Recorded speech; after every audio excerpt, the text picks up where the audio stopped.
4 பேரும் 4 திசையில் அமர்ந்து செல்போனை பார்த்து கொண்டிருப்பார்கள்.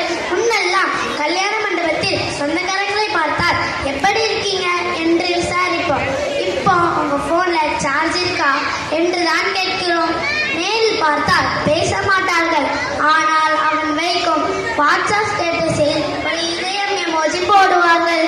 சொந்தக்காரன் வீட்டு முகவரி தெரியாது, ஆனால் அவன் இன்ஸ்டாகிராம் ஐடி சரியாக தெரியும்.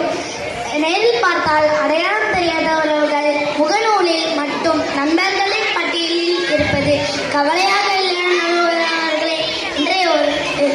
எனவே இன்றைய உறவுகள் கவலைதான் அளிக்கிறது என்று கூறி எனக்கு பேச வாய்ப்பு தந்ததற்கு நன்றி கோரி விடைபெறுகிறேன். நன்றி, வணக்கம். அப்போ